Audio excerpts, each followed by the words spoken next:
Pedro here, back with another review. This one on Spider-Man Classics 2008 Hasbro release Carnage. And this specific review has been requested by Ben Snell. So let's get things started. And I'd just like to say that this is the second release of this specific body mold for Carnage. Besides the different head sculpts, the more added paint detail around the figure. And that, I do not own that first figure, but here's a picture of it from the Fearsome Foes Spider-Man pack.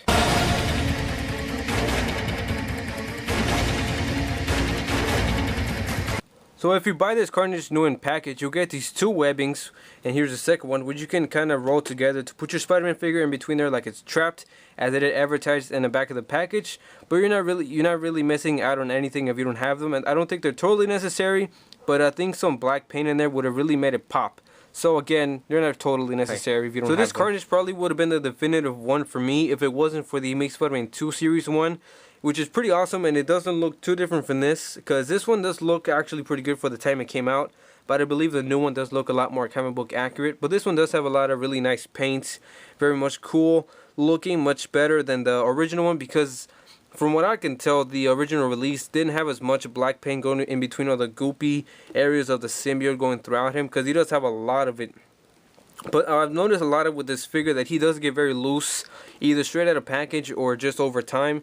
And he's kind of difficult to stand sometimes. Right now, he's doing pretty good, because I've had some issues where like in between his crotch piece kind of just goes apart and I have to glue it back together. So that's probably an issue that's either just special for me, or I don't know if it's like an entire thing with everybody.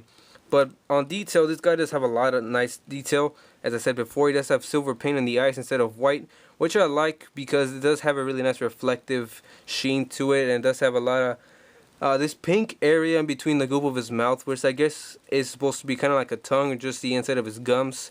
And I like how it's all gooey and like really menacing, evil looking. And then a lot of nice sculpt on the top of the head with symbiote. And then it continues onto the back. And this is my favorite part of the figure, where it has really cool designs, where I kind of see like this ghoulish face. Like here are the eyes, the nose, and then the mouth. That might be crazy, but that's what I see. And I think that's a really nice effect that my crazy head is kind of made up for myself. But otherwise, it just looks awesome. Again, with the chest, all across the abdomen section looks really nice with the goop. And then across the arms. And the ball joints are the only sections that do not have any of this really awesome paint detail or sculpt. Which isn't a big deal because they're really tiny. And I think that the original one had armpit joints, but this one there kind of just isn't. Maybe because there's a really small area right here, because you can see there's like this one extra plastic right here where it'll look like it would have some type of mobility, but it doesn't. And then the hands are just straight up black. You can still see some paint detail right here, and really nice fade into the boots or the feet and the hands. So for Carnage'S Articulation, he has a hinge that doesn't really allow him to go up at all. He kind of have to just forces the head off, and he does go down pretty far. He does have hinged shoulders to go out and they go forward, bicep swivel, double jointed elbows, swivel the forearm, wrist articulation. His thumb goes kind of side to side, up and downish. His index finger moves up and down, and he has three hands that clamp in and out. And I think I call this a finger. Anyway, ab crunch that goes all the way down, kind of back. Waist swivel, T-jointed hips go out, you go forward. Thigh swivel, double jointed knees. Calf rotation, and his ankles move up and down. Toe articulation, but no ankle pivot. So definitely not a letdown. I think if this is your only option, considering that the Marvel Legends Infinite Series Carnage is going up in price a lot, I would totally recommend them, depending if you want it for stop motion or just display. And here he is compared to our new Carnage, which I think definitely triumphs over it. And even though it's not as much of an original mold, it still gets the job done of looking cool, just like in the comics.